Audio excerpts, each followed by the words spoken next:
네, 다스 비자금 공소시효가 내년 2월 21일로 다가옵니다. 검찰이 공식 수사본부까지 발족하고 신속한 수사 의지를 밝혔죠. 일찌감치 다스 실소유주 문제를 제기하면서 이른바 플랜 다스의 개 모금 운동을 펼친 분이 있습니다. 다스 주인 찾기 모금 운동에 불과 3주일 만에 150억 원이 모일 정도로 국민적 관심이 상당합니다. 검찰 수사는 별개로 어떻게 다스의 실소유주를 밝혀내겠다는 건지 국민재산 되찾기 운동본부 집행위원장을 맡고 있는 안원구 전 대구지방국세청장 연결해서 자세한 말씀 나눠보겠습니다. 안 전 청장님 안녕하십니까? 네, 안녕하세요. 예. 150억 원을 3주 만에 모금했다는 거 이거 예상하셨습니까? 저희들은 전혀 예상을 못했고요. 예. 모두 놀랐습니다. 예. 애초에는 어느 정도 모금을 계획을 하셨던 건가요? 목표는 저희들이 150억 원이 맞고요. 목표는 150억 원이었고요. 예. 그 사이에 이렇게 빨리 모여질 줄 저희들이 몰랐던 거죠. 네. 예. 이게 뭐 모두 다 아주 그냥 개인들의 작은 정성들이 모여서 150억 원이 된 겁니까? 예, 그렇습니다. 여러 경우가 있는데요. 갓난 아기부터 가족 단위, 노부부 이런 분들이 전부 다 그 스펙트럼이 아주 넓게 개인들이 낸 것입니다. 그렇군요. 자, 어쨌든 이 돈으로 다스 주식을 사서 주주로서의 권리를 행사해서 다스의 실소유주가 누군지 밝히겠다. 이제 이게 계획인데 다스 주식 매입이 그렇게 쉽습니까? 보통 그 비상장 주식 경우에는 시중에 잘 나와 있지를 않거든요. 그렇죠, 되게. 그런데 이 케이스는 그 MB 처남인 그 김재정 씨가 돌아가시면서 그 주식 가지고 있던 주식을 물납을 했거든요. 그 물납된 주식이 물납이라는 상속 세금을 세금 대신에 주식으로 대신 납부한 것을 말합니다. 그래서 그 상속 세금으로 대신 낸 주식을 캔코에서 이제 매각을 하고 있는데요. 자산관리공사요. 예, 캔코가 자산관리공사고요. 네. 그 3%가 3%, 13% 그래서 합의 19.98%가 지금 나와 있는데 이 3%는 만주에 해당이 됩니다. 예. 그래서 그거를 저희들이 살려고 하는 것입니다. 150억 원으로 다스 주식의 3%를 살 수 있단 말씀이시죠? 그렇습니다. 자, 그럼 그 주식을 3% 보유해서 어떻게 실소유주를 밝혀내는 겁니까? 이제 3%를 사게 되면 저희들이 이제 소액 주주의 지위를 갖는 거죠. 네. 이 소액 주주로서 이제 임시 주총을 저희들이 열 수도 있고 회계 장부를 열람할 수 있는 권리가 있습니다. 예. 그리고 또 감사를 선임할 수도 있고 여러 가지 기타 많은 그 권리들이 있는데 그 중에서 저희들이 이 차명 주식으로 보이는 경우에는 의결권은 제한될 수 있기 때문에 이 차명 주식 여부에 대한 소송을 저희들이 제기를 해서 의결권 제한을 통해서 실소유주를 밝히고자 한 것입니다. 그러니까 지금 다스의 주식 중에서 일부가 차명으로 돼 있을 경우에 그 차명의 실제 소유주가 누군지를 소송을 통해서 밝혀낼 수가 있다는 말씀이시군요. 그렇습니다. 근데 문제는 말이죠. 다스 이 특검의 공소시효가 이제 2달도 안 남았는데요. 네. 그 정도 기간이면 가능할까요? 지금 주식 매입부터 시작해서 여러 가지 절차가 필요한데요. 지금 저희들이 하는 것은 그 실소유주를 밝히는 노력이기도 하지만 지금 그 다스에 대한 공소시효 문제는 그 다스의 비자금 문제와 그 스위스은행으로부터 저희들이 그 다스로 들어간 140억 부분 그런 부분들에 대한 것들은 아직 지금 검찰에서 진행이 되고 있지 않습니까? 그래서 검찰 수사를 촉구하는 의미를 저희들이 먼저 가진 것이고요. 꼭 공소시효에 관계없이 이 실소유주 여부를 밝히게 되면 거기에 대한 상속 증여세라든지 이런 부분들도 가세할 수 있기 때문에 이거는 이제 꼭 그 문제만이 다는 아니다 이렇게 말씀드릴 수가 있습니다. 그러시군요. 안 전 청장님께서 국세청과 검찰이 나서주면은 이 다스 실소유주 문제는 반드시 밝혀진다 이렇게 말씀을 하셨는데 특검에서 하지 못했던 부분을 어떤 부분을 손을 대면은 국세청과 검찰이 밝힐 수가 있는 건가요? 예, 우선 아까 지금 말씀드렸던 그 120억 비자금 부분이 있지 비자금 부분이 않습니까? 예. 예, 그 비자금 부분에 대해서 특검에서는 직원이 횡령한 걸로 개인 직원이 예, 그렇게 이야기를 했죠. 예. 그런데 이제 직원이 횡령을 했다면 그 직원에 대한 그 형사 처벌을 했어야 되거든요. 네. 그리고 국세청 차원에서는 직원이 횡령을 해간 경우는 이제 상여 처분이라 그래서 네? 그분한테 상여 처분이라 그래서 예. 그 사람한테 소득이 기속된 것으로 봐서 국세청에서 과세를 하게 되어 있습니다. 예.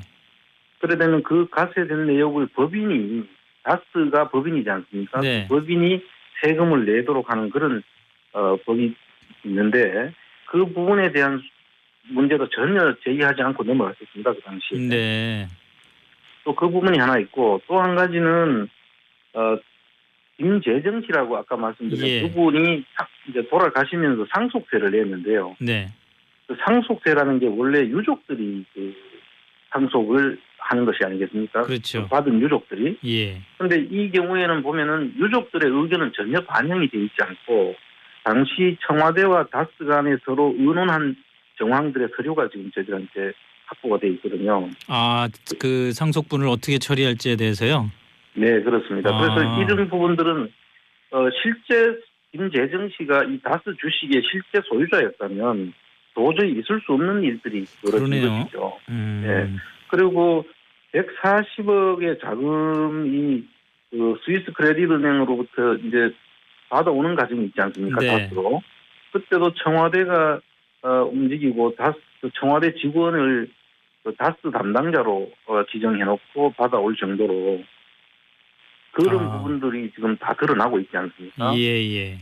이런 부분들로 봐서는 국세청이 이 확인만 들어가면 금융 추적이라든지 할 수 있기 때문에 예. 실소유주 여부는 간단하게 밝혀질 수 있다 저는 그렇게 봅니다.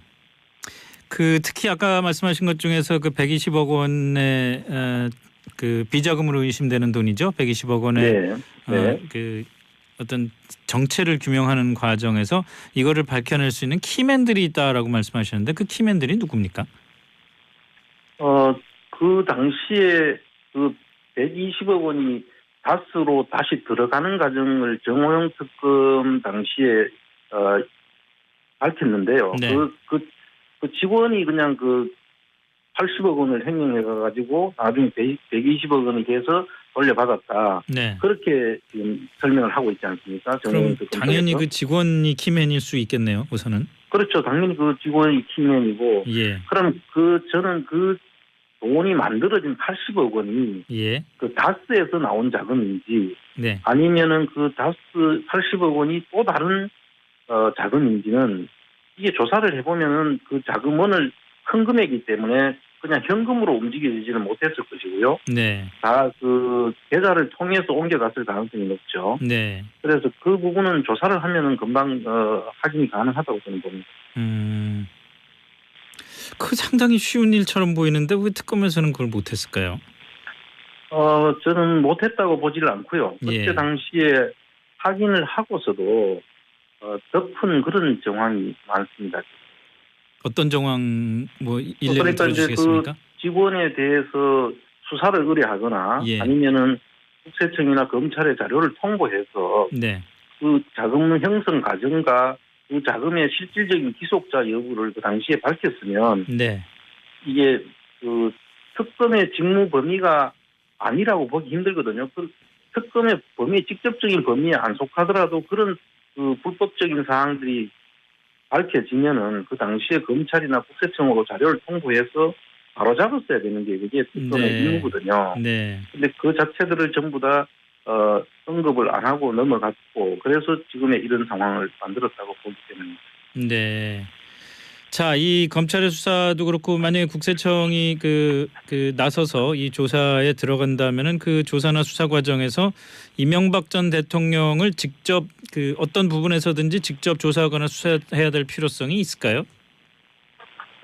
이게 실소유 그 비자금이라든지 그다음에 그 상속세 신고 과정의 그 의혹이라든지 네. 그다음에 이제 여기 여러 가지 인사나 그 경영상의 그 관여한 정황이 MB 쪽이 관여된 것이 이제 드러나면 네. 실질적인 조사가 꼭 필요하다고 봐야겠죠. 그러면은 사실은 그 정도는 쉽게 드러날 거라고 지금 보고 계시는 거잖아요. 그렇습니다. 예. 예, 알겠습니다. 오늘 말씀 여기까지 듣겠습니다. 고맙습니다. 네, 감사합니다. 네, 지금까지 안원구 전 대구지방국세청장과 말씀 나눴습니다. 네, 다스 비자금 공소시효가 내년 2월 21일로 다가옵니다. 검찰이 공식 수사본부까지 발족하고 신속한 수사 의지를 밝혔죠. 일찌감치 다스 실소유주 문제를 제기하면서 이른바 플랜 다스의 개 모금 운동을 펼친 분이 있습니다. 다스 주인 찾기 모금 운동에 불과 3주일 만에 150억 원이 모일 정도로 국민적 관심이 상당합니다. 검찰 수사는 별개로 어떻게 다스의 실소유주를 밝혀내겠다는 건지 국민재산 되찾기 운동본부 집행위원장을 맡고 있는 안원구 전 대구지방국세청장 연결해서 자세한 말씀 나눠보겠습니다. 안 전 청장님 안녕하십니까? 네, 안녕하세요. 예. 150억 원을 3주 만에 모금했다는 거 이거 예상하셨습니까? 다스 주식을 사서 주주로서의 권리를 행사해서 다스의 실소유주가 누군지 밝히겠다. 이제 이게 계획인데 네. 다스 주식 매입이 그렇게 쉽습니까? 보통 그 비상장 주식 경우에는 네. 시중에 잘 나와 있지를 않거든요. 그렇죠, 되게. 그런데 이 케이스는 그 MB 처남인 그 김재정 씨가 돌아가시면서 예. 그 주식 가지고 있던 주식을 물납을 했거든요. 그 물납된 주식이 물납이라는 거는 상속 세금을 세금 대신에 주식으로 대신 납부한 것을 말합니다. 그래서 그 상속 세금으로 대신 낸 주식을 캔코에서 저희들은 전혀 예상을 못했고요. 모두 놀랐습니다. 예. 그 애초에는 어느 정도 모금을 계획을 하셨던 건가요? 목표는 저희들이 150억 원이 맞고요. 목표는 150억 원이었고요. 예. 그 사이에 이렇게 빨리 모여질 줄 저희들이 몰랐던 거죠. 네. 예. 이게 뭐 모두 다 아주 그냥 개인들의 작은 정성들이 모여서 그 150억 원이 된 겁니까? 예, 그렇습니다. 여러 경우가 있는데요. 갓난 아기부터 가족 단위, 노부부 이런 분들이 전부 다 그 스펙트럼이 아주 넓게 개인들이 된 것입니다. 그렇군요. 자, 어쨌든 이 돈으로 이제 매각을 하고 있는데요. 자산관리공사요. 예, 캔코가 자산관리공사고요. 네. 그 3%가 3%, 13% 그래서 합의 19.98%가 지금 나와 있는데 이 3%는 만주에 해당이 됩니다. 예. 그래서 그거를 저희들이 살려고 하는 것입니다. 150억 원으로 다스 주식의 3%를 살 수 있단 말씀이시죠? 그렇습니다. 자, 그럼 그 주식을 3% 보유해서 어떻게 실소유주를 밝혀내는 겁니까? 이제 3%를 사게 되면 저희들이 이제 소액 주주의 지위를 갖는 거죠. 네. 이 소액 주주로서 이제 임시 주총을 저희들이 열 수도 있고 회계 장부를 열람할 수 있는 권리가 있습니다. 예. 그리고 또 감사를 선임할 수도 있고 여러 가지 기타 많은 권리들이 있는데 그 중에서 저희들이 이 차명 주식으로 보이는 경우에는 의결권은 제한될 수 있기 때문에 이 차명 주식 여부에 대한 소송을 저희들이 제기를 해서 의결권 제한을 통해서 실소유주를 밝히고자 한 것입니다. 그러니까 지금 다스의 주식 중에서 일부가 차명으로 돼 있을 경우에 그 차명의 실제 소유주가 누군지를 소송을 통해서 밝혀낼 수가 있단 말씀이시군요. 그렇습니다. 근데 문제는 말이죠. 다스 이 특검의 공소시효가 이제 2달도 안 남았는데요.